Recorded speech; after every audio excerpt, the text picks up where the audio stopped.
1940 में एक ऐसा खतरनाक प्लान बनाया गया था जो पूरे ब्रिटेन की अर्थव्यवस्था को खत्म कर सकता था। नाजी लाखों नकली नोट बनाकर देश को अंदर से बर्बाद करना चाहते थे, लेकिन उन्हें रोकने के लिए वापस आना पड़ा एक ऐसे इंसान को जो पहले ही अपनी जिंदगी, अपने परिवार और खुद से हार चुका था। ये कहानी है टॉमी शेल्बी की, जहां दुश्मन बाहर भी है और अंदर भी।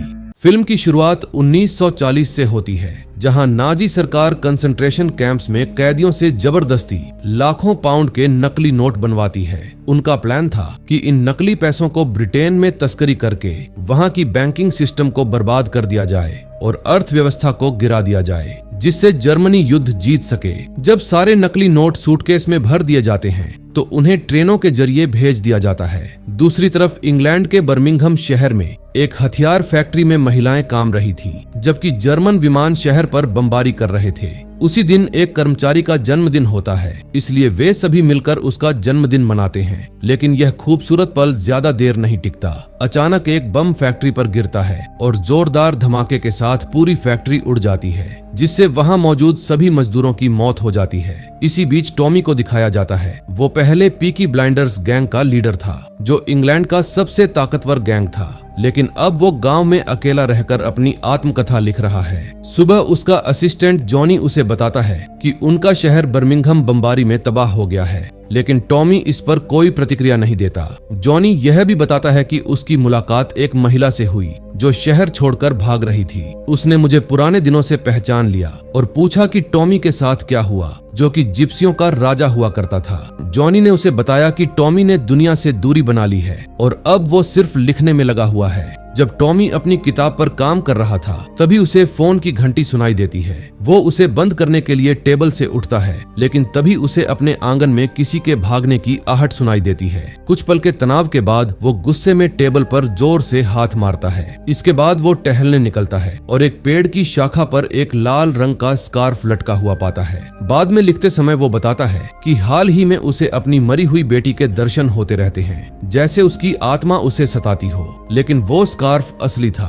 और उसे समझ नहीं आता कि वो वहां कैसे आया। इस बात से परेशान होकर वो उस स्कार्फ को अपने भाई की कब्र पर टांगने का फैसला करता है। दोपहर में उसकी बहन एडा उससे मिलने आती है और फैक्ट्री में हुई घटना के बारे में बताती है। वो चाहती है कि टॉमी वापस आकर मदद करे, लेकिन टॉमी मना कर देता है क्योंकि वो अपने मानसिक संघर्षों से जूझ रहा था। एडा उसे डांटती है और कहती है कि उसने सालों से अपने बेटों को भी नहीं देखा। इस पर टॉमी कहता है कि वो कभी एक अच्छा पिता था ही नहीं। नाराज एडा फिर भी उसे अपडेट देती है कि उसका बेटा चार्ल्स इस समय नॉर्थ अफ्रीका में युद्ध के मोर्चे पर है और उसका दूसरा बेटा ड्यूक अब पीकी ब्लाइंडर्स का नया लीडर बन चुका है। लेकिन समस्या यह है कि ड्यूक गैंग को बड़ी मुसीबत में डाल रहा है। एडा को डर है कि या तो उसे कानून फांसी दे देगा या लोग खुद उसे मार डालेंगे। टॉमी कहता है कि मैं अपने भाई की मौत के बाद बदल चुका हूँ, इसलिए मैं वापस नहीं जा सकता।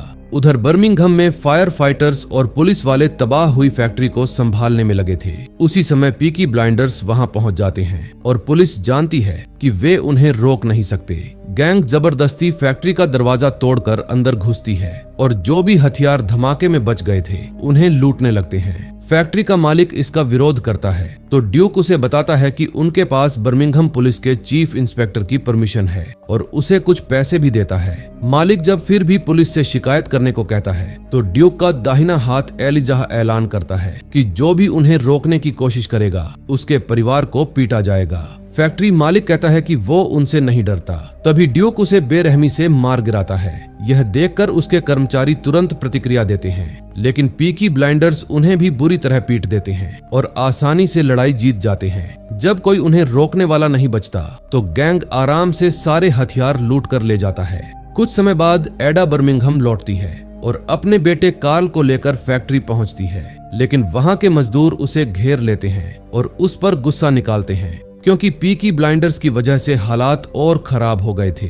दूसरी ओर एक पब में ड्यूक की मुलाकात एक नाजी एजेंट बेकेट से होती है। बेकेट उसे नकली पैसों का सैंपल दिखाता है और बताता है कि करीब 350 मिलियन पाउंड ब्रिटिश अर्थव्यवस्था में डालने के लिए तैयार हैं। वो गैंग्स का इस्तेमाल करके इन पैसों को फैलाना चाहता है। अगर पीकी ब्लाइंडर्स उसके साथ काम करते हैं तो उन्हें 20% हिस्सा मिलेगा लेकिन इसके बाद देश में अराजकता फैल सकती है। बेकेट यह भी कहता है कि मैं तुम्हारे असली बॉस टॉमी से बात करना चाहता हूँ। यह सुनकर ड्यूक गुस्से में खिड़की पर गोली चलाता है, जिससे बाहर खड़ी कार पर निशाना लगता है और वो ऐलान करता है कि अब वही बॉस है। जब बेकेट उससे पूछता है कि क्या वह अपने ही देश के साथ गद्दारी करने को तैयार है, तो ड्यूक बिना झिझक हाँ कह देता है। तब बेकेट कहता है कि उसे आज रात ही यह साबित करना होगा। अगले दिन टॉमी को अपने घर में कोई आवाज सुनाई देती है। वो तुरंत बंदूक उठाकर जांच करने निकलता है तो टेबल पर उसे एक नोट मिलता है, जिस पर लिखा था, खुली खिड़कियों का पीछा करो। टॉमी उस निर्देश का पालन करता है और अंत में एक महिला को अपनी किताब पढ़ते हुए पाता है। वो उस पर बंदूक तान देता है, लेकिन करीब से देखने पर वो चौंक जाता है, क्योंकि वो महिला उसके बेटे ड्यूक की मरी हुई माँ जेल्डा जैसी दिखती थी। महिला अपना नाम को बताती है और कहती है कि मैं जेल्डा की जुड़वा बहन हूँ। वो दावा करती है कि मैं सपनों और सियांस के जरिए अब भी जेल्डा से बात करती हूँ। को कहती है कि जेल्डा ने मुझे एक संदेश के साथ यहाँ भेजा है। वो बताती है कि वे सभी जिप्सी हैं और ड्यूक गलत लोगों के साथ जुड़ रहा है, जो पूरे जिप्सी समुदाय को बर्बाद कर देगा। अगर टॉमी वापस आकर अपने बेटे को रोकने के लिए तैयार हो जाए तो को वादा करती है कि मैं उसे मानसिक शांति पाने में मदद करूंगी। तभी अचानक जॉनी बंदूक लेकर कमरे में घुस आता है, क्योंकि उसे लगता है कि कोई घुसपैठिया है, लेकिन टॉमी उसे चौंकाते हुए कहता है कि को उनकी मेहमान है। अकेले में जॉनी टॉमी से कहता है कि को एक धोखेबाज है। वो दुखी माओ का फायदा उठाती है और दावा करती है कि मैं युद्ध में मारे गए उनके बेटों की आत्माओं से बात कर सकती है। जॉनी को डर है कि वो टॉमी को भी धोखा दे रही है, लेकिन टॉमी उसकी बात को नजरअंदाज कर देता है। दोपहर में ड्यूक अपने सुअरों को देखने के बाद अपने स्टॉक रूम में कुछ सामान रख रहा था। तभी एडा वहां आती है और फैक्ट्री में की गई लूट के लिए उसे डांटती है। वो सुअरों के बारे में पूछती है तो ड्यूक कहता है कि एक बूचड़खाना नष्ट हो गया था, इसीलिए वह अस्थायी रूप से उनका ख्याल रख रहा है। लेकिन एडा उसकी बात पर भरोसा नहीं करती। फिर ड्यूक बताता है कि मैं दवाइयां बेच रहा हूँ और एडा को याद आता है कि अस्पताल से दवाइयां चोरी हुई थी। एडा उसे धमकी देती है कि मैं तुम्हारी शिकायत करूंगी, लेकिन ड्यूक कहता है कि उसे कोई नहीं रोक सकता। इसके बाद एडा अपने एक पुराने दोस्त से मिलने जाती है, जो पहले टॉमी के लिए काम करता था। वह उसे ड्यूक के संदिग्ध कामों के बारे में बताती है और कहती है कि वह अधिकारियों से संपर्क करने के बारे में सोच रही है। एडा उससे समर्थन और गवाही मांगती है, लेकिन वह मदद करने से मना कर देता है। वह कहता है कि ड्यूक के खिलाफ जाना सिर्फ परेशानी को न्योता देना होगा और उसके अनुसार केवल टॉमी ही उसे रोक सकता है। इसी बीच टॉमी अपने वाइन सेलर में जाता है, जहां उसे एक अजीब सी आवाज सुनाई देती है। घबराहट में उससे एक बोतल गिर जाती है और उसे अपने पुराने कठिन अनुभव याद आने लगते हैं, जब वह खतरनाक हालात में था। इससे साफ होता है कि वह उन अनुभवों के गहरे असर से अब भी उबर नहीं पाया है। अपनी डायरी में वह लिखता है कि उसने उन हालात को अपने करीब इसलिए रखा ताकि उसे थोड़ी राहत मिल सके।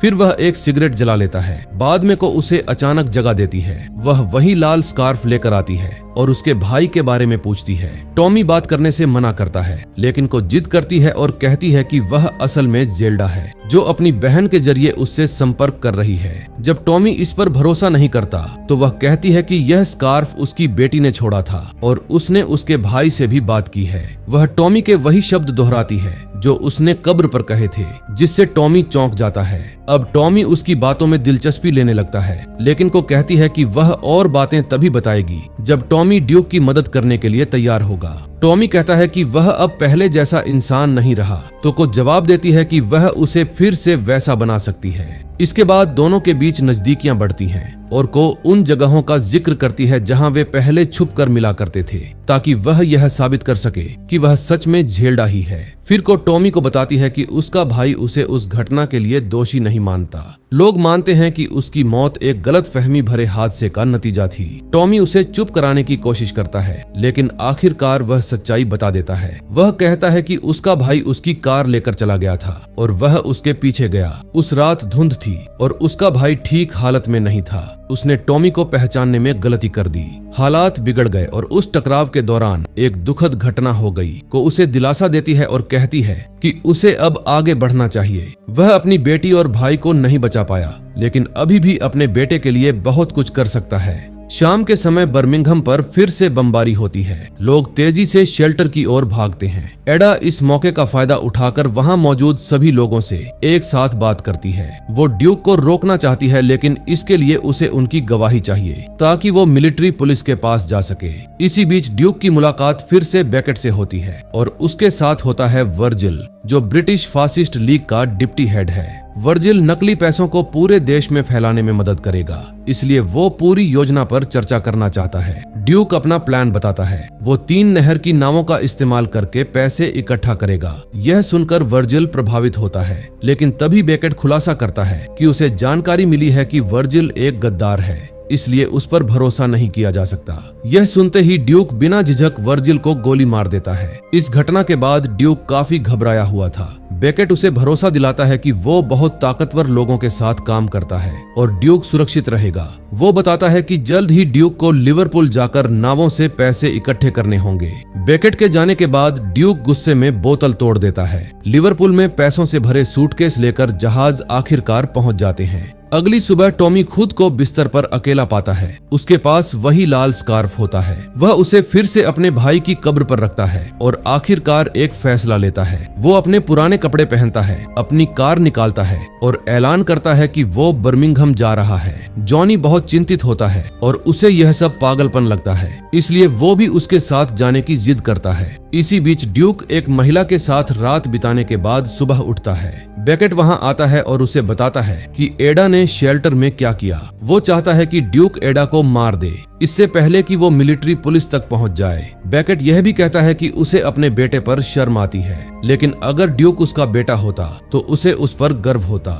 इसके बाद ड्यूक शहर में एडा और उसके बेटे कार्ल का पीछा करता है। वो एक फोन बूथ में छिप जाता है जहां से वो आसानी से निशाना लगा सकता था, लेकिन जब वो गोली चलाने वाला होता है तो अपने परिवार के लिए उसके मन में भावनाएं आ जाती हैं और वो ऐसा नहीं कर पाता। गुस्से में वह फोन तोड़ देता है। वो एडा का पीछा करता रहता है और देखता है कि एक कार उसके पास रुकती है। जैसे ही बेकेट कार से बाहर निकलता है, ड्यूक चिल्लाकर एडा को चेतावनी देता है, लेकिन तब तक बहुत देर हो चुकी थी। बेकेट एडा को गोली मारने के बाद गवाहियों से भरा बैग लेकर वहां से चला जाता है। जाते जाते वो ड्यूक से कहता है कि उसने उसे निराश किया है। कार्ल अपनी मां को खोकर टूट जाता है और ड्यूक बस खड़ा है, खुद को पूरी तरह असहाय महसूस करते हुए। उधर रास्ते में टॉमी अचानक कार रोकता है और बाहर उतरकर एडा की आत्मा को देखता है। उसे एहसास हो जाता है कि एडा मर चुकी है। कुछ देर बाद वो घटना स्थल पर पहुंचता है, जहां एक पुलिस वाला उसे बताता है कि एडा की मौत में ड्यूक शामिल था। टॉमी जॉनी को मोर्चरी भेजता है ताकि वो एडा की बॉडी की रक्षा करे और खुद बाकी काम संभालने निकल जाता है। टॉमी एक पब में पहुंचता है और सबसे पहले वहां बज रहा म्यूजिक बंद करवा देता है। फिर वो ड्यूक के बारे में पूछता है। वहां मौजूद लोग तुरंत उसे गालियां देने लगते हैं और उसके रवैये पर सवाल उठाते हैं। माहौल धीरे धीरे गर्म होने लगता है, लेकिन तभी एलिजा पहचान जाता है कि यह टॉमी है और वो सबको बता देता है। ये सुनते ही लगभग सभी लोग पीछे हट जाते हैं, लेकिन एक सैनिक जो टॉमी को नहीं पहचानता उस पर बंदूक तान देता है। टॉमी जवाब में उसकी शर्ट के अंदर एक ग्रेनेड रख देता है। यह देखकर वो सैनिक घबराकर पब से बाहर भागता है और कुछ ही सेकंड में धमाके से उड़ जाता है। इसके बाद टॉमी उसकी बंदूक उठाता है और रिकॉर्ड प्लेयर को गोली मार देता है। फिर एलिजा को मजबूर करता है कि वह उसे ड्यूक के पास ले जाए। स्टॉक रूम में ड्यूक कुछ सामान पैक करके भागने की कोशिश कर रहा था, लेकिन तभी टॉमी वहां पहुंच जाता है और उसे कीचड़ में पटक देता है। वो दवाइयों के बैग उठाकर उस पर फेंकता है और उसे डांटता है कि उसने सारी हदें पार कर दी हैं। टॉमी उसे लात मारता है तो ड्यूक बताता है कि वो एडा को नहीं मार पाया क्योंकि मैं अभी भी अपने परिवार के प्रति वफादार हूँ। लेकिन वो यह भी कहता है कि वह बार बार गलतियां करता है क्योंकि उसके पिता ने उसे यही विरासत दी है। गुस्से में ड्यूक टॉमी पर हमला करता है और दोनों कीचड़ में लड़ने लगते हैं, लेकिन टॉमी आसानी से उसे काबू में कर लेता है और उसे मजबूर करता है कि वो बेकेट और पूरे प्लान के बारे में सब सच बताए। इसके बाद टॉमी मोर्चरी जाता है। वो जॉनी की बंदूक ले लेता है और उसे वहां से भेज देता है। फिर वह एडा की लाश के पास बैठकर उससे बात करता है। वह कहता है कि जब एडा ने उसे बुलाया था उसे पहले ही आ जाना चाहिए था। वो यह भी कबूल करता है कि उसने अपने भाई को मारा था और यह पूरी तरह से हादसा नहीं था, क्योंकि वो उस समय शराब के नशे में और गुस्से में था। टॉमी कहता है कि उसने अपने भाई को मारकर खुद को उससे आजाद किया था, लेकिन इतने सारे परिवार के लोगों को खोने के बाद मैं कसम खाता हूँ कि अब इन बुरी घटनाओं से कुछ अच्छा जरूर निकलेगा। जब वो मोर्चरी से बाहर निकला तो उसकी आंखों में आंसू थे। जैसे ही टॉमी बाहर निकलता है तो उसकी मुलाकात बेकेट से होती है